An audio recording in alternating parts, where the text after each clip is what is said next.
Namaste and welcome to this exciting episode of Sattology, debunking mythology. Like you all know, but I'll still repeat.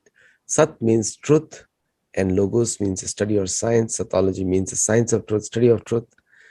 Opposite of that is mythology. Myth means a fake lie imagination, and mythology means a study or science of fake lie imagination. There has been so much information hidden, but thanks to social media and small people like us who are trying to bring the truth out, we are the fact checkers of mythologists. So we are trying to bring the facts out. And continuing with our tradition, we have again going to focus on history, ancient history of Kashmir and the worship of Durga or Shakti, which is very much common. It's mother goddess, supreme mother. There are many names given to her, but she's a wife of Shiva. And Shiva and Parvati are worshipped together everywhere. So without delay, let us welcome a very renowned guest who has done, he and his wife have done personal travels, and it's a direct personal research. It is not taken from other books or other cameras, it is from their own cameras. And let us welcome Sri Rajesh Kumar Singh. Namaste Aditya ji Namaste. and namaste everybody. It's pleasure for me to again interact with all of you. It's a learning process, and as we have been conveying through this platform, that complete aspects of ancient history and ancient cultural heritage of Kashmir has not been told. People have totally different perception, while facts are totally differing. So with the facts and with the different art and architectural forms which prospered in Kashmir over the period, which I have seen and which are there in not only in Kashmir in situ, but in different places, even in America, and I have said it earlier also, we are trying to convey the fact that Kashmir did have a rich heritage legacy, and all those thought processes which were popular in different parts of India during those periods, they were very much seen and manifested in the art, architecture, and other forms in Kashmir. So today I'll just share my presentation and then we'll continue the talk. So before you start off, Rajesh ji, one question I have for you. You can continue sharing. One question I have for you is that the even the Kashmiri leaders never focused on this aspect of their own history. Was it a particular purpose, or they did not know? Now this is very surprising. Uh, uh, just a minute. Yeah. So this is really perplexing. Why it has happened so? And during last 4 talks which I have taken, there is so much manifestation worldwide also. I mean, if you go to Met Museum, there are a lot of idols which are there. So I don't know why people are afraid to talk about their culture. I mean, what I am doing is not criticizing any aspect. I am just presenting the facts as it is and what I have seen and what I have understood over the period.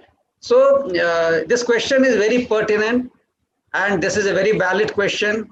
Now only those people can answer why they have not been talking, why they have not been seeing something which is very visible. It's not that these things are not seen. I mean, the idols which I am showing from the museum, the ruins of the temples, they are very much in the Kashmir Valley.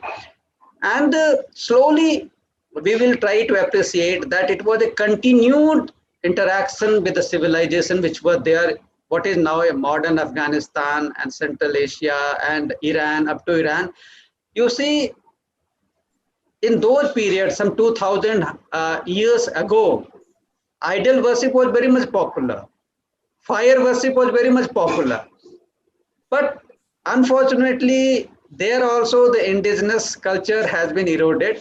Luckily, in India, that has not happened to the extent which it was tried to.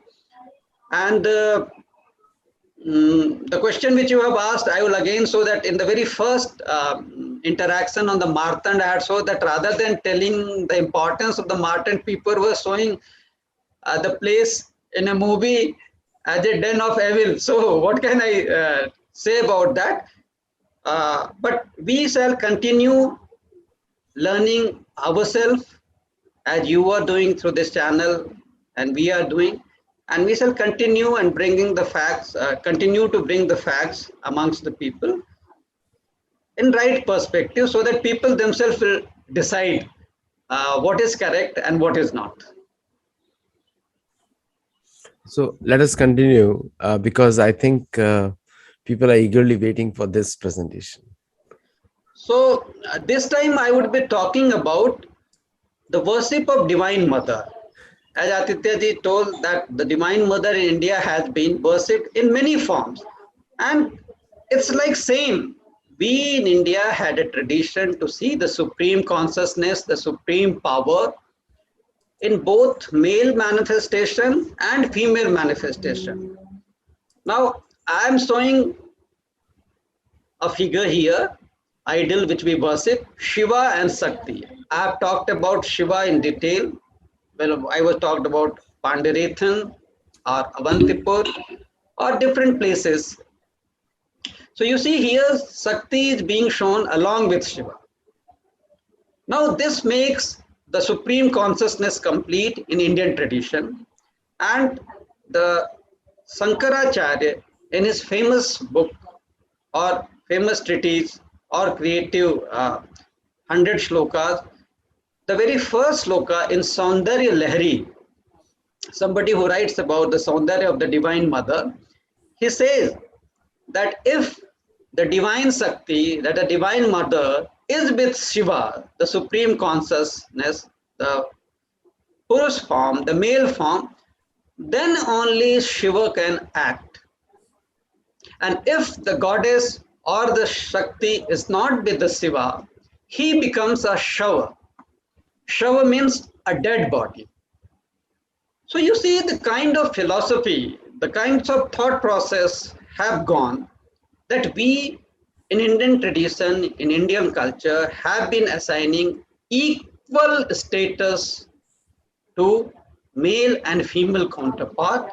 And for any creation to happen in the world, both have to be together. Both Shiva and his Shakti has to be there. Otherwise, Shiva, if he's not with the Shakti, he is like a dead person. Now, we will slowly see different manifestation in which we worship the Divine Mother. Sharada is mostly the name we assign for the goddess of knowledge. Saraswati is the another name. In Kashmir, we call her with the name of Sharada.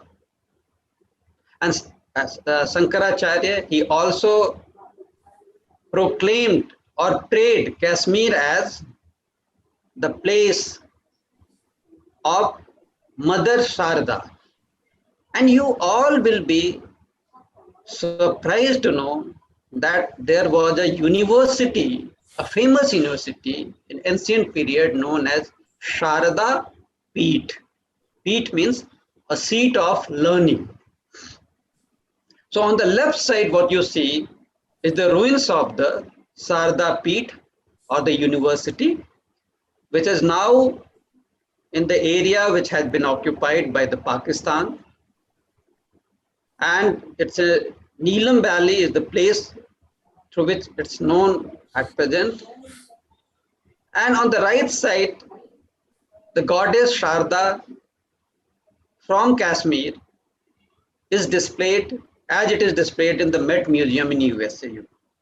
So, as I have told you, I'm again telling that we have in earlier discussions seen that Supreme consciousness or supreme power in India is worshipped in different form. We saw sun god in Marthand, Vishnu in Avantipur and different places.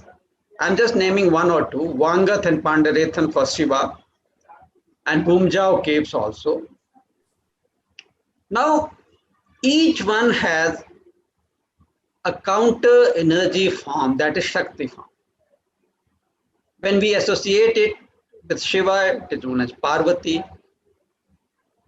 Parvati means somebody who resides in Parvat, that is mountain. So Sarada is associated with Brahma, the Lord of knowledge. Now here you see on the screen, Durga is there. Durga is the representation of power, Shakti, the goddess who saves you from the evil forces. Now there are three pictures on the screen. The center one is from Kashmir. It was stolen in 1990. Aditya ji has been telling that there are a lot of pieces of idols which you see in different museums. Some would have been transacted through proper channel and other one would have been stolen. So this picture was, this idol of Mahishasur Mardini was stolen and it has been recovered recently only from Germany. On the left side, you see Mahishasur Mardini from a place known as Kulu, and the right one is from Bengal. Now theme is same. The mother goddess is killing or vanquishing the demon Mahishasur, the Mahish demon. But the forms are manifested as per the different places. And you can see the local or the regional influences would be there. But what I'm trying to emphasize that India has given liberty or freedom to artisans, to philosophers, to artists, to pray the gods and goddesses in the way they want to do. However, the same theme continues. Here in the center, you can see God has been depicted in her full glory with 18 arms and different weapons. So even in Indian context, what is very important is that they are not people who were coward. They had all the powers. They would worship all the power. And not only male counterpart, but female counterpart will also be equally powerful. However, we have been tolerant people. But sometimes what happens, because of your tolerance, as it has happened in Kashmir, you see, at some point of time, some forces demolish the temples, the idols, the statues, the culture. But that shall not be taken as the weakness of this country. It would have been a tolerant society, but what I am trying to emphasize and what has been people who know are trying to emphasize that in India, as far as high moral standards are worship of consciousness is there, both male and female part have been worshipped equally and in different forms. First form is as Sarada, the goddess Saraswati, the goddess of knowledge, and this one Durga or Mahishasur Mardini as the goddess of Shakti or power as Mahishasur Mardini. Third form is of Lakshmi. Lakshmi brings prosperity. In the life, what you want? You would acquire knowledge, you shall have power, and you shall have prosperity, worldly pleasure, material, etc. We have goddess Lakshmi for that. And again on the screen, you see there are four figures I have taken from different parts of the country. The top one, that is figure one, is from Ratnagiri in Odisha state of the country. The second one is from Devgarh or Bundelkhand from the UP state Uttar Pradesh. The third one, which is now again in Met Museum, is from Kashmir, and the fourth one is from southern states, from Kerala, from Padmanabhapuram Palace. A painting has been done. Now the theme is same. The goddess Lakshmi is being lustrated with holy water through pot. However, the material used and the representation of the figure is according to the regional characteristic. So this is what we talk about diversity and continuity of the uniting figures.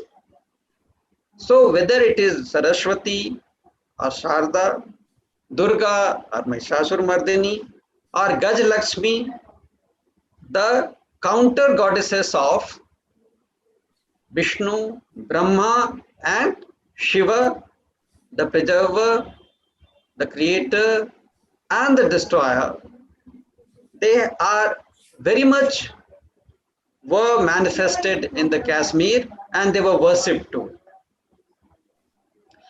Now mother goddesses has also been represented in India as a 7 or 8 representation of other gods also, which includes Indra, Kartikeya or Kumar, Ganesh, in addition to the 3.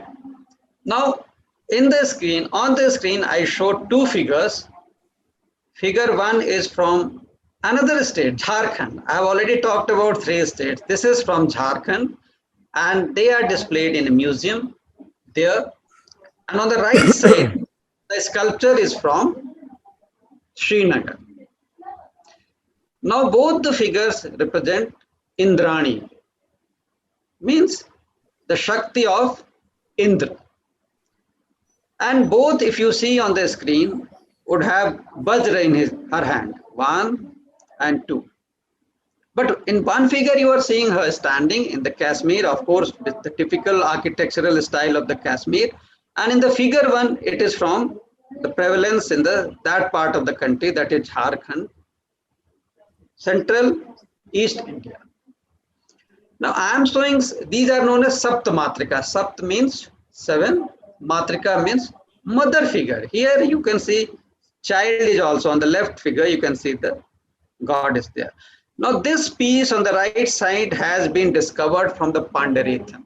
Last time I talked to you about Pandarithan, where only a small Shiva temple has remained. But there were huge temples there from where life-size idols have been recovered and discovered, and they are placed in museums. So such is the destruction which has happened in Kashmir and in some other places also.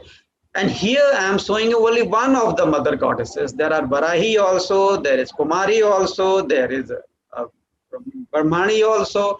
So again, this emphasizes that Kashmir had all the threads of the Indian philosophy, Indian thought process, and there was a continuous interaction. I have shown you sculpture from different states. It's not whether it is earlier Kerala, whether it is Tamil Nadu, Andhra, Karnataka, you name any state. So there was movement of people because people were knowledge seekers. They would interact with each other, they would debate with each other, and then they would arrive about some philosophical belief, but they will not say that the path which you are following only that is correct. Everybody was free, and that's why, see, even if we talk about the worship of Shiva, many people now talk about Kashmir Shaivism. But when these treaties were written, nobody wrote it as a Kashmir Shaivism. It's only in modern time that a book was published by an author, and there he said that this is the type of the worship which is practiced in Kashmir. Worship of Shiva was prevalent everywhere. Path would be different. Themes remain same. Style may be different. So I have already shown you the counterparts of Brahma, that is Saraswati. Durga, a Shakti counterpart of Shiva, Lakshmi, the counterpart of Vishnu, and mother goddesses who had taken these forms at some given time, and they are shown in group, sometime in panels. There are many sculptural representation in museums, more than maybe 100 I have photographed. Here I have shown the standing alone sculptures only, one from Jharkhand in the form of a mother, she is assuring, and the right one is also assuring in the standing posture, which has been recovered from Pandarethan, which was demolished. Somehow they have survived some pieces. Now, another aspect of worship of mother goddesses is there. We worship nature. That's why you see the gods and goddesses have been associated with some mounts. Shiva with bull, Brahma with Hans, that is swan, Durga with a lion, Lakshmi with a owl. So there is no creature in the nature which is not worshipped or is not preserved and is not thought to be part of the creation which it is. Because it is believed that whatever has been created by nature has been created by the supreme power. Every creature has right to coexist, and that has been very beautifully manifested in Indian philosophy, Indian way of worship, and of course that has been manifested in art and architecture also. Now those who don't understand these things, they sometimes would slay because of their ignorance that how can be a mice or mouse can be mount of Ganesha, Lord Ganesha. There has been a lot of thought processes behind it. And if we understand these things, it helps in sustainable coexistence, sustainable development. Similarly, water is very essential for existence of all the creation in the nature. Water has to be worshipped. In Indian context, you will find that rivers and other forms have been worshipped as gods and goddesses. Now here I have shown you one famous pilgrim center in Kashmir, only 25 kilometers away from Srinagar, in Tulmula, where goddess Ragina is worshipped in water form, and the temple is this modern temple. You see figure 2 denotes the main temple of the presiding deity, goddess Ragina. This is the spring here, and this festival, it was a particular day, it's an auspicious day, which is 8th day of Jyesht month, which is in summer. In India, we have our own calendar scientifically based on solar pattern, Jyesht Ashar. So Jyesht is aligned with May, June, somewhere it will fall like that. So I was there during that day, and you can see the goddess is being worshipped. Prayers are being offered in different way with music. Music is also part of divinity. Prasads, food is being distributed, and we worship fire, which I mentioned that fire is treated as a very pious thing. Now there is a very famous legend associated with it. And why you associate legend with the goddess, with the nature? Because then common people would tend to preserve the nature. And that's why over the years, if you leave this modern period when a lot of industrialization has taken, we have been able to preserve the water, our resources.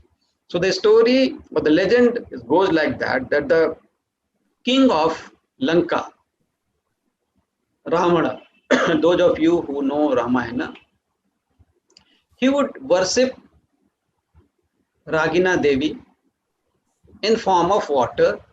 So he would hold her in a pitcher. Now when Ravan was defeated by Lord Ram, everybody was freed, and mother also wanted to go back to a very holy place. So she requested Lord Hanuman. You must have heard of Hanuman. On this channel itself, a lot of talks have been there. To take her to a holy place. And goddess was brought to Kashmir. Kashmir is such a pious, such a holy, divine place that goddess chose it as. And wherever goddess descended in form of water which dropped during the process of travel has become places of worship. It's Tripura Sundari, and there are so many 6, 7 places I still worship, even though many people have fled from there or were made to fled from there. This and here in this place, the pitcher, the goddess was brought in the form of pitcher and were placed beneath a mulberry tree by Lord Hanuman. And since then, people on the 8th day of Asad would congregate here, pray to the goddess for the general welfare of Kashmir and all the places. Now you see the concept behind these things. One, people from different parts of the country come, like we also went there. It creates integration, interaction between the people, and it also emphasizes the fact that nature has given the resources, in this case water, to be worshipped, to be used to the extent which is minimal, not to be wasted. So I have taken only one place here. I have told you the story, and you see this happens in other parts of the country also, where rivers are worshipped. And I'll show just last slide. On the left side, River Ganga has shown in Padmashana, riding her mount, Makara, which is near to crocodile.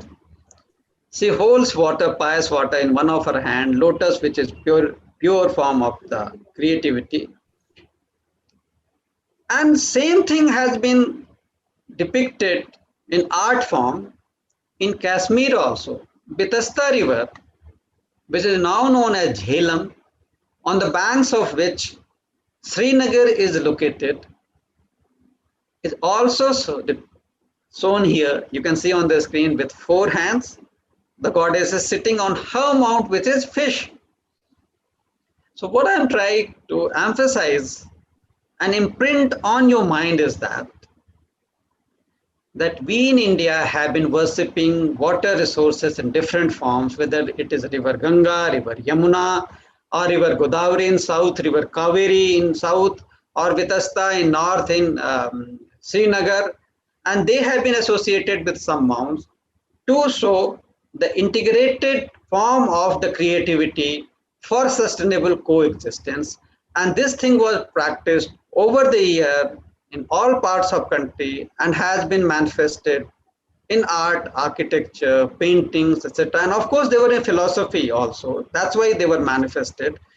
So it's nothing that Kashmir is some different concept.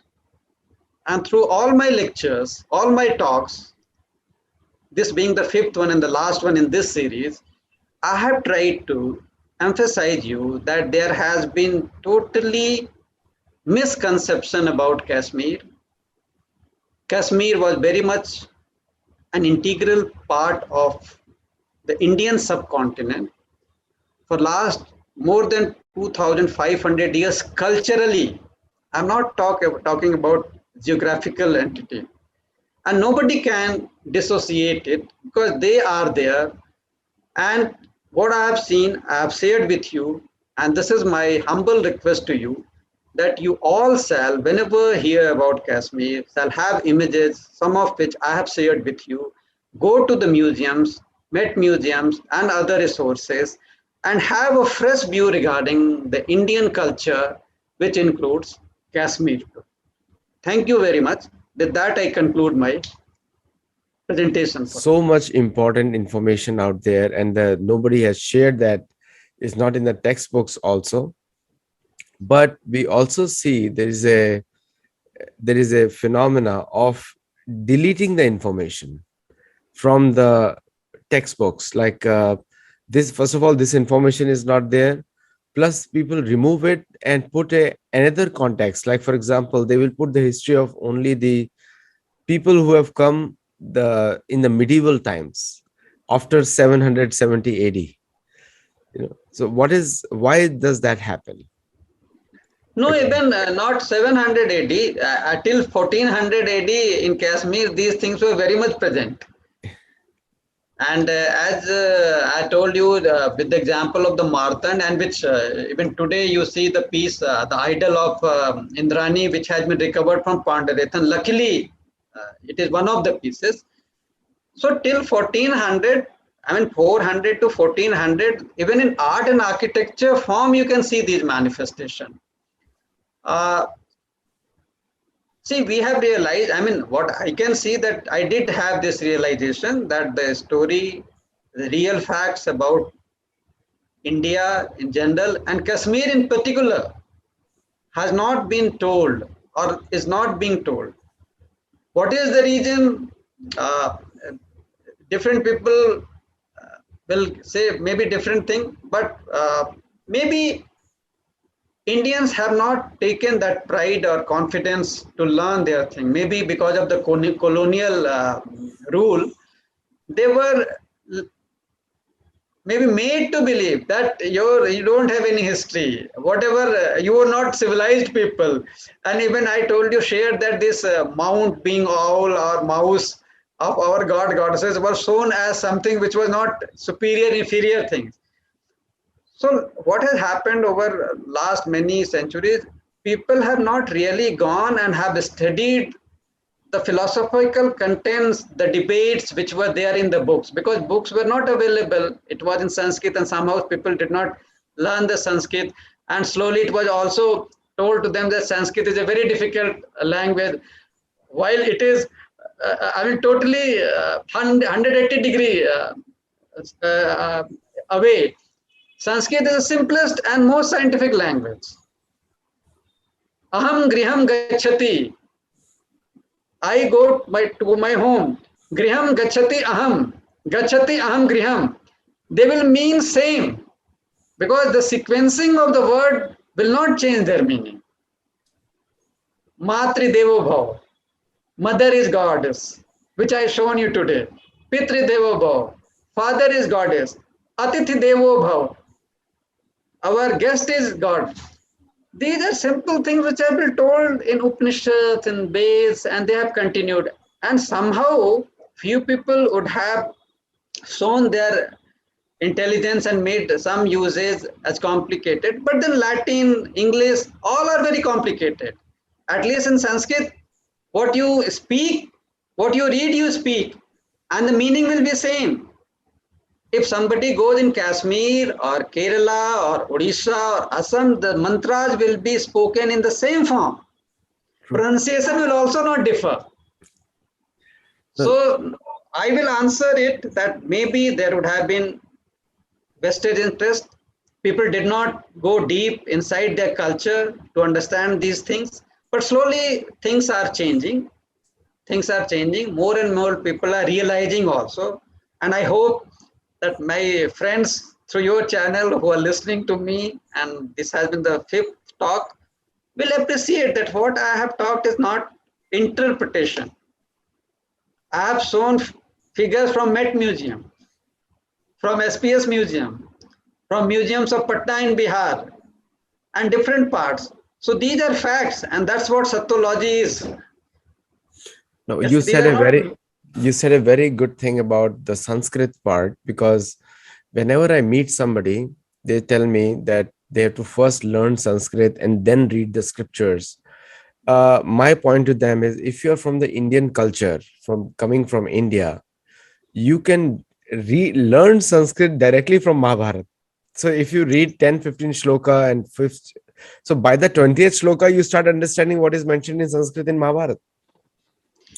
See, even all the scientifics, even in Western countries, NASA found it the best language to be used for computer algorithms.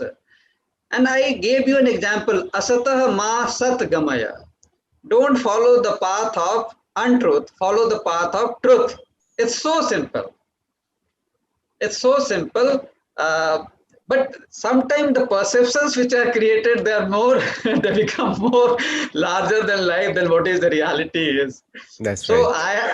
I will share with you, I was an engineer. I was a trained BTech electronics engineer. But when I chose subjects for civil services, I took Sanskrit literature and I learned it. And I'm very proud that I learned it, and it has opened the windows to all the literature and books because you can feel it. And what you said is very correctly. If you read it after some slow, some verses, you'll understand the meaning because they are pronounced in the same way, they are written in the same That's right. way, and their positioning doesn't change their meaning. That's right. And the last but not the least, Sanskrit is, so it's better to read in Devanagari. The script is more important sometimes because Devanagari is a more scientific script in terms of matra and the, like, even I, when I write people's name, when I write in Devanagari, I never mispronounce anybody's name because Very many people same Michael, they'll say Mikhail. But if you write in Sanskrit, if somebody said you Michael, you'll exactly write Michael. In English, the spelling remains the same, but the pronunciation differs, and which is a drawback of the English or Roman letters. So in Sanskrit, there is no such drawback. You want to add something? Yes, exactly. And this is based on the vowels, the consonant, they're based on your organs, how you pronounce. They have been put into a set. That's something which you provide from your vocal cord. Ka, kha, ga, ga. You see, they are spoken, pronounced in a different pattern. That's right. Ta, tha, da, da, na. So it's very scientific. So anybody who is pronouncing or writing and pronouncing Devanagari script, they have to have speak or pronounce it in the same way. Yes. Otherwise, see, in India, we have this challenge sometimes, which is US version of English or UK version of English. It is Michael or it is Mikkel. So that kind of confusion is not at all there. And you pronounce from different parts of your vocal cord and organs using your tongue and different part. So these things can be realized. I mean, there is these are facts. People don't have to believe after we tell it. They can just realize it. Yeah, thank you so much, Rajesh. You are absolutely right because Devanagari is one universal script you can use for anything.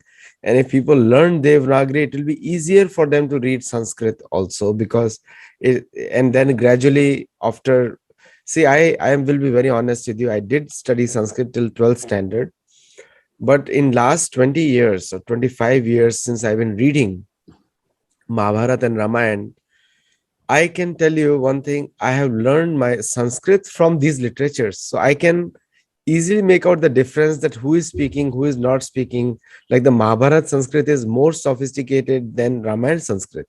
Ramayana Sanskrit is easily understandable. You read Ramayana Sanskrit, it is Valmiki Ramayana has written very easy to understand.